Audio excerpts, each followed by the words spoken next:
লড়াইটা কিন্তু কৌরবদের সাথে পাণ্ডবদের। পাণ্ডবেশ্বরে দাঁড়িয়ে বিজেপি ও তৃণমূলের সংঘাতকে মহাভারতের কৌরব পাণ্ডব যুদ্ধের সঙ্গে তুলনা করেন মমতা বন্দ্যোপাধ্যায়। তার কথায় এই লড়াইয়ে বিজেপি কৌরবদের প্রতিনিধিত্ব করছে, আর তৃণমূল কংগ্রেস পাণ্ডবদের পক্ষেই দাঁড়িয়ে আছে। এই জায়গাটার নাম কি বলুন তো? পাণ্ডবেশ্বর। মানে লড়াইটা কিন্তু কৌরবদের সাথে পাণ্ডবদের। আমরা পাণ্ডব আর বিজেপি কৌরব। বৃহস্পতিবার পশ্চিম বর্ধমানের পাণ্ডবেশ্বর থেকে প্রচারের মেজাজ সপ্তমে চড়ান তৃণমূল নেত্রী মমতা বন্দ্যোপাধ্যায়। কয়লার খনি অঞ্চল থেকে একদিকে যেমন তিনি জ্বালানির আকাশছোঁয়া দাম নিয়ে কেন্দ্রকে বিঁধেছেন, তেমনি ভোটার তালিকা নিয়ে নির্বাচন কমিশনকেও কড়া হুঁশিয়ারি দিয়ে দেন। এসআইআর ও লজিক্যাল ডিসক্রিপেন্সি ইস্যুতে সরব মমতা। লক্ষ্মীবারে পশ্চিম বর্ধমান জেলায় দাঁড়িয়ে স্বভাবসিদ্ধ ভঙ্গিতেই এসআইআর এবং লজিক্যাল ডিসক্রিপেন্সি ইস্যুতে বিজেপিকে তুলোধনা করেন মমতা বন্দ্যোপাধ্যায়। লক্ষ লক্ষ মানুষের নাম বিচারাধীন রাখা নিয়ে ক্ষোভ প্রকাশ করে তার প্রশ্ন, 3 দিন আগে নাকি তালিকা বেরিয়েছে, কিন্তু এখনো কেন সব জায়গায় লিস্ট টাঙানো হলো না? আমরা বলছি বিজেপি ভ্যানিশ ওয়াশিং মেশিন, ভোটকে পুরো ওয়াশিং মেশিনে ঢালে দিয়ে এসআইআর এর নাম করে মানুষের নাম বাদ দিয়ে দিচ্ছে। আপনারা লিস্ট কেন টাঙাচ্ছেন না? এডজুডিকেশনে যাদের নাম আছে, पर्दा का पीछा में क्या है, पब्लिक को तो मालूम होना चाहिए। এই জন্য বলি, শুনছি 40% বাদ দিয়েছে, 60% তুলেছে। 60%ও যদি তুলে থাকে সেটা আমাদের ক্রেডিট, আমাদের সুপ্রিম কোর্টের লড়াই করার জন্য এবং রাস্তায় পড়ে থাকার জন্য। বাদ বাকি লিস্ট চাইছি, লিস্ট ইমিডিয়েট প্রকাশ করুন।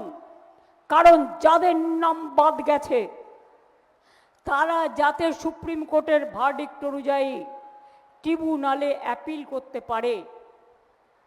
আমাদের সংগঠকদের বলবো, তারা তাদের সাথে যোগাযোগ করবে যাদের নাম বাদ গেছে, তাদের দরখাস্ত নেবে এবং সেটা ট্রিব্যুনালে জমা করার ব্যবস্থা করবে এবং বিনা পয়সায় তাদের হয়ে লয়ার দেওয়া হবে, যে লয়ার ট্রিব্যুনালে তাদের ডকুমেন্ট নিয়ে ফাইট করবে। বিজেপি বলে ঝুট, করে লুট। কেন্দ্রকে তোপ দেখে মমতা বলেন, এরা বলে ঝুট, করে লুট। তাকে চোর বলা হচ্ছে বলেও অভিযোগ করেন তিনি। একই সঙ্গে নিজের অবস্থান স্পষ্ট করে মমতার দাবি, জীবনে কখনো 1 টাকাও মাইনে নেননি তিনি।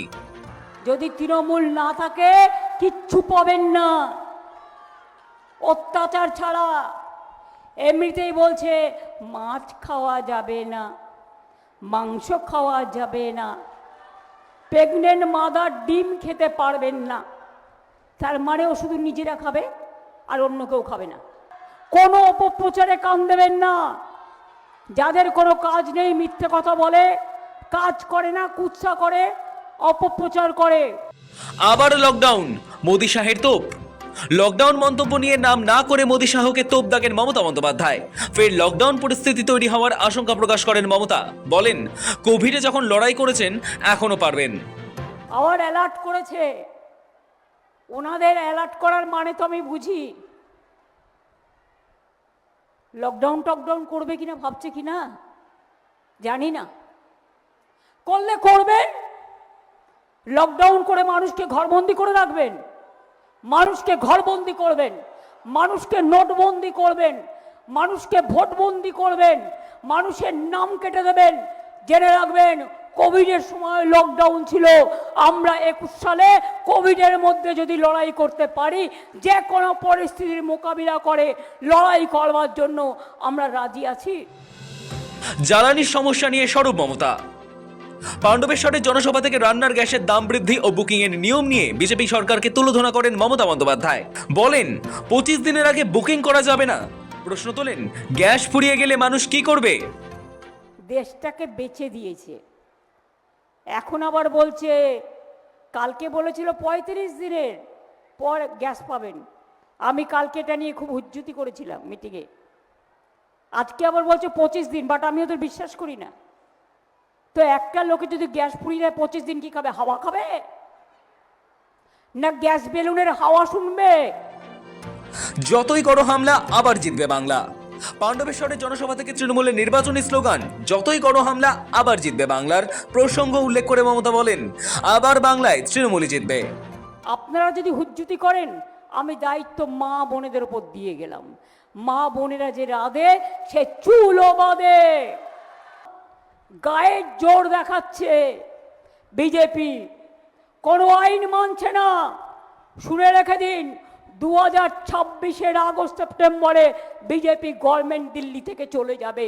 তারপরে আমি দেখব বিজেপি উকুন বাজছে, কয়েকে ওর পক্ষের লোক। আরে উকুন বাজতে গিয়ে মাথাটাই তো খালি হয়ে যাবে, তার থেকে তো ব্যাটার মাথাটা ন্যাড়া করে নাও। কত উকুন বাজবে, সবাই আমাদের লোক। যত করবে চক্রান্ত ততই হবে ব্যর্থ, আর যতই করো হামলা আবার জিতবে বাংলা। সভা থেকে মা বোনেদের বিজেপির বিরুদ্ধে রুখে দাঁড়ানোর আহ্বান জানালেন তৃণমূল সুপ্রিমো। ভোটের আগে পাণ্ডবেশ্বরের মঞ্চ থেকে মমতার এই আক্রমণাত্মক ভাষণ ঘিরে উত্তাপ তুঙ্গে। লালু খানের রিপোর্ট, সময়, কলকাতা।